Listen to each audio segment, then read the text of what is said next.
अमेरिकी राष्ट्रपति Donald Trump ने एक बार फिर भारत और पाकिस्तान युद्ध को लेकर बड़ा बयान दिया है। ट्रंप ने संयुक्त राष्ट्र महासभा को संबोधित करते हुए एक बार फिर भारत और पाकिस्तान के बीच जंग रुकवाने का दावा किया। ट्रंप ने कहा कि उन्होंने भारत और पाकिस्तान समेत 7 अंतहीन युद्ध रुकवाए और इसमें संयुक्त राष्ट्र ने मेरी कोई मदद नहीं की। ट्रंप ने ये बयान तो यूएनजीए में दिया, लेकिन भारत में विपक्षी नेताओं को फिर मौका मिल गया और वे सरकार पर हमलावर हैं।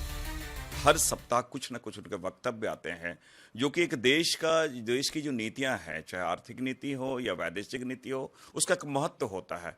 ये नहीं कि लगातार एक सप्ताह में कुछ, एक सप्ताह को तो पूरी क्रेडिबिलिटी में इस वक्त डाउटफुल होगी। देखिए, भारत और पाकिस्तान के युद्ध पर तो डोनाल्ड ट्रंप 56 बार कह चुके हैं और भारतीय प्रधानमंत्री श्री नरेंद्र मोदी जी के मुंह से एक बार भी उनके मुखालिफ नहीं निकला है। और ये अपने आप में सच है कि जब हमारी सेनाएं पीओके को लेने के लिए तैयार खड़ी थी तो डोनाल्ड ट्रंप का ट्वीट आता है और उसके बाद रहस्यमय परिस्थितियों में युद्ध विराम हो जाता है। रही बात ऊर्जा की आपूर्ति की, पेट्रोल, डीजल या क्रूड ऑयल की, तो जहां से हमें सस्ता मिलेगा वहां से हम लेंगे। डोनाल्ड ट्रंप अमेरिका के बाप होंगे, हो सकता है भारतीय जनता पार्टी वाले भी अपना उन्हें कुछ मानते हों, लेकिन हमारे देश के वो बाप नहीं हैं। इस चीज को डोनाल्ड ट्रंप भी कान खोलकर सुन ले, आंख खोलकर देख लें। भारत एक आत्मनिर्भर मुल्क है, अपनी ऊर्जा की आवश्यकताएं जहां से उसे सस्ता मिलेगा वहां से पूर्ति करेगा।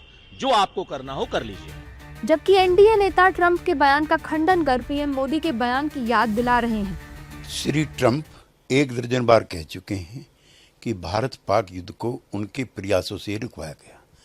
प्रधानमंत्री ने एक भी अवसर पर यह स्वीकार नहीं किया है कि ये ट्रंप के नतीजों का असर है। लिहाजा भारत के स्वावलंबी होने पर किसी को प्रश्न नहीं उठानी चाहिए। विपक्षी नेताओं को एक बार फिर सरकार को घेरने का मौका मिल गया है, जबकि पीएम मोदी संसद में पहले ही साफ कर चुके हैं कि किसी भी देश की युद्ध रुकवाने में कोई भूमिका नहीं थी। हालांकि ट्रंप का ये बयान एक बार फिर सुर्खियों में है।